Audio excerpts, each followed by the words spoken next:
Hello नमस्कार दोस्तों, welcome back to my channel Kusum के सपोर्ट टीचिंग। यदि आप भी इंग्लिश पढ़ना लिखना और बोलना सीखना चाहते हैं या फिर अपने बच्चों को सिखाना चाहते हैं तो आप हमारे चैनल को सब्सक्राइब कर लीजिए। अगर आपको वीडियो पसंद आए तो लाइक करिए, शेयर करिए और कमेंट करिए। ऐसे ही वीडियो देखने के लिए आप सब हमारे चैनल को सब्सक्राइब कर लीजिए।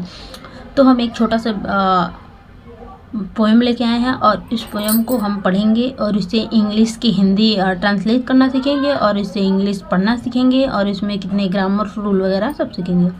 तो चलिए वीडियो को स्टार्ट करते हैं। The egg song. देखिए, द एग सॉन्ग इसको बोलते हैं द और दी।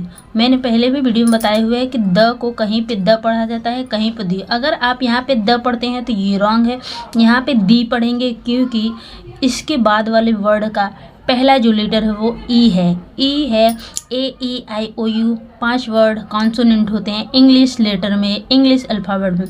तो यहाँ पे दी एग सॉन्ग, ठीक है, ये ध्यान देने वाली चीज़ है। ये बहुत लोगों को नहीं पता है, तो मैं बता दूँ कि कहाँ पे द पढ़ा जाता है और कहाँ पे दी पढ़ा जाता है। यहाँ पे दी एग सॉन्ग, इसको दी एग सॉन्ग पढ़ेंगे, न कि द पढ़ेंगे। तो देखिए, जो ये ई है ये AEIOU, ये 5 इंग्लिश लेटर में अल्फ़ाबेट में जो वॉवेल होते हैं, अगर वो उससे शुरू हुआ है दी के बाद वर्ड्स तो वहाँ पे दी बोलेंगे।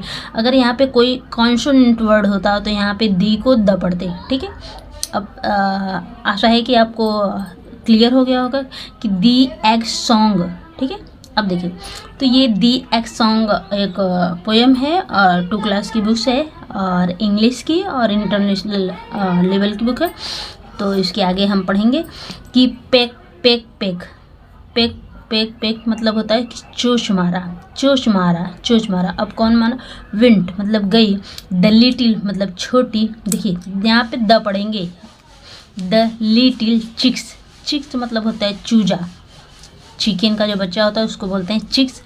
चिक्स यहाँ पे एपोस्ट्रॉफी एस लगा हुआ है, देखिए मैंने पीले रंग से किया हुआ। और इसके लिए क्या हुआ है कि देखिए सी के बाद जब के आए तो वहाँ पे सी साइलेंट हो जाता है, उसको भी क ही पढ़ते हैं, पिक।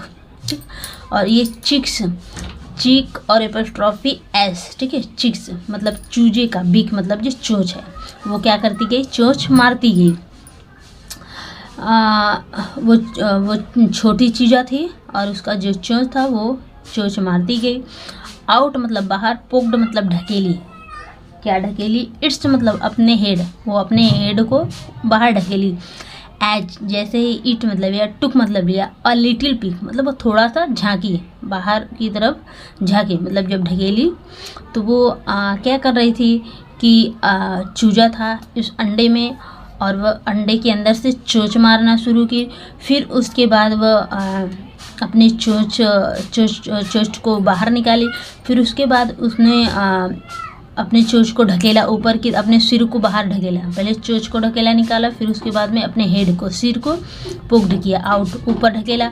फिर उसके बाद एज इट मतलब या टुक मतलब लिया। अ लिटिल, अ लिटिल मतलब होता है थोड़ा या छोटा भी होता है, तो यहाँ पे लिटिल का मतलब है थोड़ा। पीक मतलब झांकी, वह थोड़ा सा बाहर पे झांकी। ये देखिए ये झांक रही है। अब इसके बाद आउट मतलब रखी स्टेप्ड। स्टेप्ड का मतलब बढ़ी, एक कदम बढ़ी, कदम को उठाया। इट्स बाहर निकाला, इट्स मतलब अपने लेग को वो बाहर निकाला, अपने पैरों को फिर बाहर निकाला। देखिए ये पैर को बाहर निकाला। आउट स्टेप्ड इट्स विंग और अपने पंखों को भी बाहर निकाला। Then the fluffy yellow chicks,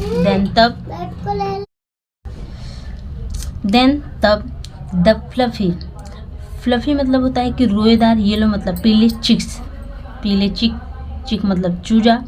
तो ये रोएदार पीला चूजा बिगैन टू सिंग, तब वह क्या करने लगा? गाने लगा। मतलब जब अंडे में से निकला और वो धीरे धीरे पैर निकाला, फिर पंख निकाला और उसके बाद में वो जो रोएदार छोटा सा चूजा था वो गाने लगा, ठीक है।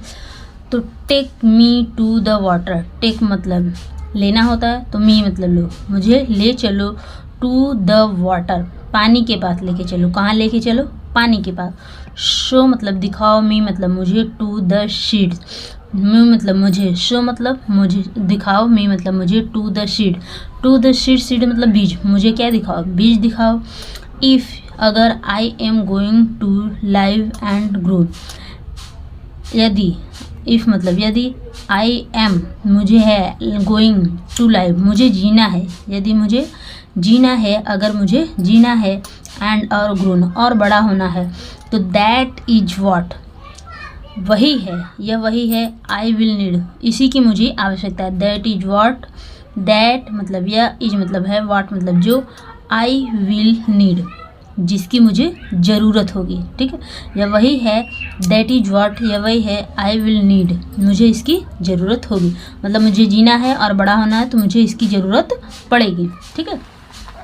उसके बाद देखिए वो चूजा क्या बोलता है, तो आप चूजे को देख सकते हैं कि अभी चूजा पानी के पास गया और बीज को दिखा, और उसके बाद में उसने बोला कि मुझे यही चीज़ की ज़रूरत है, पानी की और बीज की, अगर मुझे बड़ा होना है, ठीक है, और जीना है तो मुझे इसी चीज़ की आवश्यकता होगी, तो मुझे इसके पास लेके चलो, उसने बताया। देखिए अब इसके बाद में ये देखिए, अब बोल रहे हैं कि दिन तक, विन मतलब जब, आई एम चिकन मैं होंगी और चिकन मैं क्या होंगी, आई एम अ चिकन मैं चिकन होंगी, मतलब एक मुर्गी बनूंगी, जब मैं एक मुर्गी बनूंगी, होंगी, आई एम अ चिकन मैं हूँ जब एक मुर्गी बनूंगी, चिकन बनूंगी। फीदरी एंड ग्रोन, फीदरी का मतलब होता है मेरे पंख बड़े हो जाएंगे, मैं पंखदार हो जाऊंगी, एंड और ग्रोन और बड़ी हो जाऊंगी। आई कैन क्लक तब मैं कर सकूंगी, कर सकती हूँ क्या, क्लक कुड़कुड़ा सकती हूँ, क्लक मतलब होता है कुड़कुड़ाना, तो जैसे क्या होता है कि कुड़कुड़ाते हैं, कैसे कुड़कुड़ाते हैं,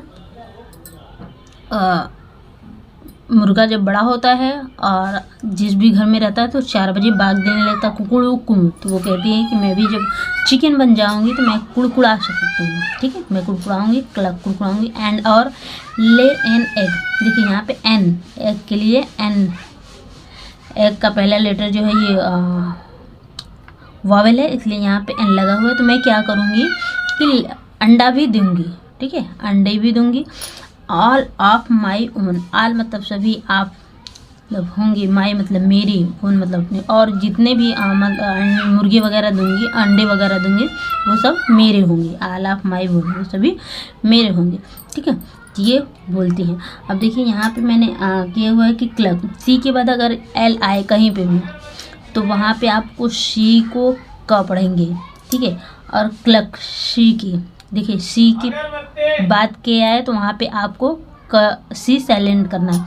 ग्रोन, ठीक है, यहाँ पे देखिए ग्रोन, जब एन के पहले डब्ल्यू हो तो वहाँ पे डब्ल्यू का प्रोनाउंसिएशन नहीं होता है, डब्ल्यू साइलेंट हो जाता है, तो ग्रोन है। चिकन, देखिए सी एच आई को ची पढ़ रहा है, लेकिन सी के को क पढ़ रहा है, ठीक है, तो यहाँ पे सी साइलेंट है, चिकन। और देखिए ग्रोन, जी के बाद आर है, ठीक है, ग्रो यहाँ तक सही है, लेकिन ये डब्ल्यू जो है यहाँ पे साइलेंट है, ग्रो, ठीक है, इसलिए इसको पढ़ते हैं grow. S H O, last में जब कभी भी आए ओ के बाद डब्ल्यू तो वहाँ पे आपको डब्ल्यू को साइलेंट रखना है, ठीक है, इस तरह से ये जो स्पेलिंग के रूल हैं इसको भी आपको ध्यान में रखना है, ठीक है। तो होप आशा है कि आपको वीडियो पसंद आई होगी, तो हम मिलते हैं अगले नेक्स्ट वीडियो में, तब तक के लिए बाय बाय। हमारे चैनल को आप सब्सक्राइब कर लीजिए, इसी प्रकार के हम नए नए वीडियो लाते रहेंगे आपके लिए, जो आपके लिए बहुत ही बेनिफिट हुआ।